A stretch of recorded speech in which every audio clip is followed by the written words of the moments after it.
আজ আমি আপনাদের সাথে শেয়ার করে নেব ছানা ছাড়াও কিভাবে সুন্দর পারফেক্ট একদম কালোজাম মিষ্টি বানিয়ে নেবে। আজ এই রেসিপিটাই আপনাদের সাথে শেয়ার করছি। চলুন ভিডিওটা দেখে নেওয়া যাক। তো ভিডিওটি স্কিপ করে দেখবেন না, তাহলে একদম বুঝতে পারবেন না আমি কিভাবে এই নরম তুলতুলে একদম সফট কালোজাম মিষ্টি বানিয়ে নিচ্ছি। তো ছানা ছাড়াও সুন্দরভাবে কালোজাম মিষ্টি বানানো যায়, সেটাই আজকে আপনাদের সাথে শেয়ার করছি। আমি রূপা, ব্লগস উইথ রূপা চ্যানেলে আপনাদের সবাইকে স্বাগত জানাই। আজকের রেসিপি দেখার শুরুতেই ভিডিওটিতে একটি লাইক দিয়ে ভিডিওটা দেখবেন, আর যদি ভালো লেগে থাকে তাহলে বন্ধুদের সাথে শেয়ার করে সুন্দর করে একটা কমেন্ট করে দেবেন। রেসিপিটা বানানোর জন্য আমি এখানে প্রথমে গ্যাসটা অন করে একটা কড়াই বসিয়ে দিয়েছি, আর কড়াইয়ের মধ্যে এখানে 1 বাটি পরিমাপে আমি সুজি নিয়েছি। আর সুজিটা একটু হালকা করে নাড়াচাড়া করে ভেজে নেব, তবে খেয়াল রাখবেন কালারটা যেন না একদমই চেঞ্জ হয়। আর এখানে সামান্য অল্প একটু নুন দিলাম। যে কোনো মিষ্টি স্বাদের রেসিপিতে নুন দিলে তার স্বাদটা আরও বেশি বেড়ে ওঠে। এরপর সুজিটা ভেজে নেওয়ার পর আমি এখানে 2 বাটি পরিমাপ করে দেব দুধ। যেহেতু আমি এখানে 1 বাটি পরিমাপ করে সুজি নিয়েছি, তার ডবল দেব এখানে দুধ। তাহলে কি হবে, মিষ্টিটা বানাতে সুবিধে হবে এবং সুজিটাও কুক করে নিতেও সুবিধা হবে। সুজিটা কোথাও একটুও কাঁচা অংশ থাকবে না, বেশ সুন্দরভাবে সুজিটা একদম কুক হয়ে যাবে।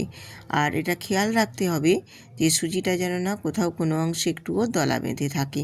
বেশ ভালো মতো যেন সুজিটা খুব সুন্দর একটা ডো তৈরি হয়। আর এখানে আমি পরিমাপটা তোমাদের যেই মতো বলছি সেই মতো একভাবেই পারফেক্টভাবে পরিমাপটা নেবে, তাহলে মিষ্টিগুলো কিন্তু খুব সুন্দরভাবে একদম রেডি হবে। আর মিষ্টির যে কোনো মিষ্টি বলো যে কোনো রেসিপিতে সব কিছু যদি মেজারমেন্ট একদম পারফেক্ট নেওয়া হয়, তাহলে কিন্তু যে কোনো রেসিপি খুব সুন্দর বানানো হবে। এবারে দেখো ডোটা আমি রেডি করে নিচ্ছি। আর ডোটা যখন রেডি হয়ে যাবে সুজির, তখন বুঝতে হবে কড়া থেকে আপনাতেই ছেড়ে উঠে আসবে। তাহলেই বুঝতে পারবে যে এখানে আমি যে ডোটা রেডি করছি সেই ডোটা যেন বেশ একদম সুন্দর রেডি হয়ে যাবে। আর ডোটা আমার রেডি হয়ে গেছে। এবার আমি ডোটা তুলে নেব। ডোটা আমি তুলে নিচ্ছি একটা প্লেটে। আর যেই প্লেটে ডোটা তুলবে সেই প্লেটেই যেন একবারে মেখে নিতে সুবিধা হয়, সেই রকম একটা জায়গা নিলে তাহলে আর চেঞ্জ করতে হবে না। তো আমি একটা বড় সাইজের প্লেটের মধ্যেই নিয়ে নিয়েছি, আর এটা একটু ঠান্ডা করে নেব। এটা ঠান্ডা হতে হতে এপাশে আমি আবারও গ্যাসেতে কড়াইটা ধুয়ে পরিষ্কার করে বসিয়ে দিয়েছি, আর গ্যাসটাও অন করে দিয়েছি। এখানে আমি চিনির সিরাটা বানিয়ে নেব। আর চিনির সিরাটা বানানোর জন্য আমি এখানে 1 বাটি পরিমাপে চিনি নিয়েছি, আর ঠিক সেই বাটির পরিমাপ করেই আমি 1 বাটি জল দিলাম। দিয়ে এবার আমি এখানে চিনিটা খুব ভালোভাবে আগে জলের সাথে গুলিয়ে নেব। গুলিয়ে নেওয়া হয়ে গেলে তারপর আমি চিনির সিরাটা বানিয়ে নেব। আর এখানে দেখো একটু নেড়ে চেড়ে এইভাবে আমি চিনিটা প্রথমে গলিয়ে নিলাম। তারপর এখানে একটা এলাচ ফাটিয়ে দেব, কারণ চিনির সিরাতে এলাচটা দিলে স্বাদটা আরও বেশ ভালো লাগে এবং খেতেও ভীষণ সুন্দর লাগে। এরপর চিনির সিরাটা বেশ ভালো মতো ফুটিয়ে নেব। ফুটিয়ে নিয়ে চিনির সিরাটা রেডি করে নেব। তো দেখো আমি এখানে চিনির সিরাটা ফুটিয়ে বেশ সুন্দর করে দেখো একদম রেডি করে নিচ্ছি। আর খুব বেশি কিন্তু চিনির সিরাটা ফুটানোর দরকার নেই, তাহলে খুব ঘন গাঢ় হয়ে যাবে। আর আমার এখানে চিনির সিরাটা খুব গাঢ় করব না, আমি মোটামুটি পাতলার উপরেই, যে একদম চিটচিটে ভাবও হবে না আর একদম খুব গাঢ়ও হবে না, সেই পর্যায়ে আমি এখানে চিনির সিরাটা বানিয়ে নেব। তোমাদের দেখিয়ে দিচ্ছি কীভাবে কী পর্যায়ে আমি চিনির সিরাটা বানিয়ে নিচ্ছি। এই রকমভাবে চিনির সিরাটা বেশ ভালো মতো ফুটিয়ে নেবে, তাহলেই চিনির সিরাটা রেডি হয়ে যাবে। আর খুব গাঢ় করার দরকার নেই। তো আমি এই পর্যায়েই নামিয়ে নেব। এর বেশি ফুটালে তখন কিন্তু চিনির সিরাটা একটু গাঢ় হয়ে যাবে। এবার আমি চিনির সিরাটা নামিয়ে নেব। চিনি সিরাটা নামিয়ে নিয়েছি। আর এদিকে আমার সুজির যে ডোটা সেটাও দেখো অনেকটা ঠান্ডা হয়ে গেছে, যেটাতে হাতে ধরে মেখে নেওয়া যাবে। তো এরপর আমি এখানে আবারও একটা জিনিস অ্যাড করে দিচ্ছি, সেটা হচ্ছে এখানে বাটার। তো আমি এখানে বাটার নিয়েছি, তোমরা বাটারের পরিবর্তে ঘিও ব্যবহার করতে পারো। আমি এখানে 1 চামচ এখানে বাটার নিয়েছি। তো ঘি বা বাটার যেটাই দাও পরিমাণটা কিন্তু একটু দেখে দেবে, তাহলে মিষ্টিগুলো বানাতে ভীষণ সফট এবং নরমও হবে আর বানানো খুব সুন্দর হবে। দিয়ে আমি সুজিটাকে খুব ভালোভাবে এই বাটারের সাথে মিশিয়ে মেখে নেব। মাখাটা কিন্তু একটু ঠিকঠাক মতো করতে হবে, এইভাবে একটু ঠেসে ঠেসে মেখে নেবে, তাহলে সুজিটা বেশ সুন্দরভাবে একদম মাখা হবে আর সুজির ডোটাও বেশ সুন্দর রেডি হবে। আর সুজির ডোটা আমি যে মাখিয়ে নিয়েছি দেখো এতটাই সুন্দর হয়েছে, এই ডোটা সুজির বলে কেউ বুঝতেই পারবে না, সুজির একটুও দানা থাকবে না, একদম মোলায়েমভাবে একদম যেন আটা ময়দার মতো হয়ে যাবে, এতটাই সুন্দর সুজির ডোটা রেডি হয়ে যাবে। আর এই সুজির ডোটা থেকে আমি ছোট্ট ছোট্ট করে এইটুকু অল্প অল্প করে নেব আর এরকম গোল গোল করে শেপ দিয়ে দেবো। দেখো একেবারে ছোট্ট ছোট্ট মিনি কালোজাম মিষ্টির শেপ দিয়েছি। আমি এখানে এটা ছোট্ট ছোট্ট বানাচ্ছি বলে তাই আমি এর নাম দিয়েছি মিনি কালোজাম মিষ্টি। তো তোমরা যদি বড় করতে চাও বড় করেও নিতে পারো, কোনো অসুবিধে নেই, যে যেরকমভাবে শেপ দিতে চাও সে সেই মতোই শেপ দিয়ে দিতে পারো। তো আমি যেহেতু মিনি কালোজাম বানাচ্ছি সেক্ষেত্রে আমি এরকম ছোট্ট ছোট্ট গোল গোল আকারে আমি সবগুলো রেডি করে নেব। আর দেখো আমি মোটামুটি আমার প্রায় সবগুলো রেডি হয়ে গেছে। আমি এবারে এইগুলোকে একদম গোল গোল আকারে রেডি করে নিয়েছি। আর দেখতেও দেখো কতটাই সুন্দর লাগছে, দেখতে ভারী ভালো লাগছে না? এরপর ভাজা হয়ে যাবে যখন, তখন দেখতে মিষ্টিগুলো আরোই সুন্দর হবে।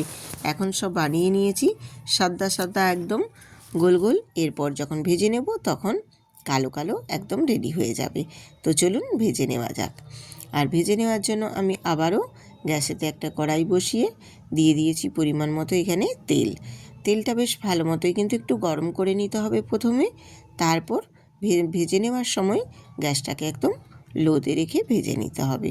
তো মোটামুটি দেখো আমার তেলটা বেশ ভালো মতোই গরম হয়ে গেছে। এখানে আমি এবারে ভেজে নেব মিষ্টিগুলো।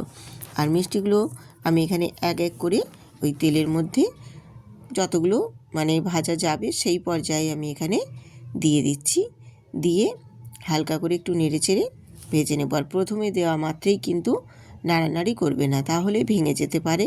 একটু ভাজা হয়ে যাওয়ার পর তারপর আলতো আলতো করে একটু নাড়াচাড়া দিয়ে ভেজে নেবে। দেখবে একটার গায়ে একটাও কোনো মিষ্টি জড়িয়ে যাবে না, বেশ সুন্দরভাবে একদম মানে ছাড়া ছাড়াভাবে মিষ্টিগুলো রেডি হবে। আর একটার গায়ে একটা একটুও লেগে যাবে না, বেশ সুন্দরভাবে মিষ্টিগুলো ভাজা হবে। আমি তোমাদের দেখিয়ে দেবো, দেখো কত সুন্দরভাবে মিষ্টিগুলো ভাজা হবে। আর কেউ বুঝতেই পারবে না যে এটা ছানার মিষ্টি নয়, এটা সুজির মিষ্টি, একদম কেউ জানতেই পারবে না। বাড়িতে কেউ যদি অতিথিও আসে তাহলেও যদি এইভাবে তোমরা ঝটপট বানিয়ে নিয়ে অতিথিদেরকেও আপ্যায়ন করো, তাহলেও কেউ বুঝতেই পারবে না যে এটা সুজি দিয়ে বানানো, ছানা নয়। একেবারে এত সুন্দর যে ছানা ছাড়াও খুব সুন্দরভাবে কালোজাম মিষ্টি বানানো যায়, সেটাই আজকে আপনাদের সাথে শেয়ার করছি। ভিডিওটা দেখুন, আশা করছি আপনাদের ভালো লাগবে। আর এই রকমভাবে বানিয়ে নিলে বাচ্চা বড় সবাই কিন্তু খেতে পারবে। আর এতটাই সফট এবং নরম হয়, মুখে দিলেই মিলিয়ে যাবে। আমার দেখো কালোজাম মিষ্টিটা ভাজা হয়ে গেছে, এবারে তুলে নিয়ে আমি এই চিনির শিরাতে দিয়ে দিলাম। আর চিনির শিরাতে দিয়ে মিষ্টিগুলো একটু আলতো করে চেপে চেপে রসে ডুবিয়ে দেব, তাহলে রসটা বেশ ভালো মতো ঢুকে যাবে ভেতরে। আর তখন মিষ্টিগুলো আর একটু ফুলে নরম হয়ে উপরে উঠবে। মিষ্টিগুলো যত শিরাটা ভেতরে ঢুকবে মিষ্টিগুলো বেশ ফুলে একদম আরও নরম হয়ে যাবে আর আরেকটু সাইজে বড় আকার নিয়ে নেবে। এরপর আমি আবারও যে মিষ্টিগুলো আছে বাকি মিষ্টিগুলোকেও এইরকমভাবে করে ভেজে নেব। তেলের মধ্যে আমি বাকি মিষ্টিগুলোও সব ভেজে নিচ্ছি হালকা করে একটু নাড়াচাড়া করে করে। আর ভাজা হয়ে গেলে প্রত্যেকটাই আমি চিনির শিরাতে ডুবিয়ে দেব। তো আমার দেখো বাকি যেই মিষ্টিগুলো রয়েছে সব মিষ্টিগুলোকেই আমি ভেজে নেব তেলে, ভাজা হয়ে গেলে চিনির শিরাতে ডুবিয়ে দেব।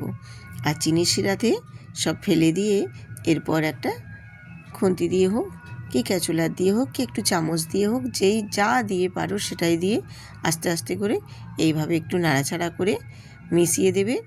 আর মিষ্টির শিরাটার মধ্যে ডুবিয়ে দেবে, যাতে মিষ্টির শিরায় খুব ভালোভাবে মিষ্টিগুলো রসটা টেনে নেয়। আর এরপর আমি এটা একটু ঢেকে রেখে দেব 20 মিনিট কি 30 মিনিট, খুব বেশি রাখার দরকার নেই। 20 মিনিট পর ফিরে আসছি। দেখো মিষ্টিগুলো ফুলে গিয়ে কতটা বড় হয়েছে আর দেখতেও কতটা সুন্দর হয়েছে দেখো। আর এত সফট এবং নরম হয়েছে মিষ্টিগুলো যে মুখে দিলেই মিলিয়ে যাচ্ছে, এতটা সুন্দর হয়েছে। কেউ বুঝতেই পারবে না যে এটা ছানা ছাড়া বানানো হয়েছে। এই মিষ্টিগুলো দেখতে ভারী সুন্দর লাগছে কি না বলো। এই রকম নিত্য নতুন রেসিপি পেতে বন্ধুরা আমার চ্যানেলটি সাবস্ক্রাইব করে বেল আইকনটি প্রেস করে দেবে, তাহলেই এইরকম নিত্য নতুন রেসিপি দেওয়া মাত্রই সবার আগে পৌঁছে যাবে আপনাদের কাছে। আবার আসবো এই রকম নিত্য নতুন রেসিপি নিয়ে। ততক্ষণ সবাই সুস্থ থাকুন, ভালো থাকুন। দেখুন আমি একটা মিষ্টি কেটে আপনাদের দেখিয়ে দিচ্ছি কতটা সফট এবং নরম হয়েছে। ভেতরটাও নিশ্চয়ই দেখেই বোঝাই যাচ্ছে কতটা সফট এবং নরম। তো আজ আসি।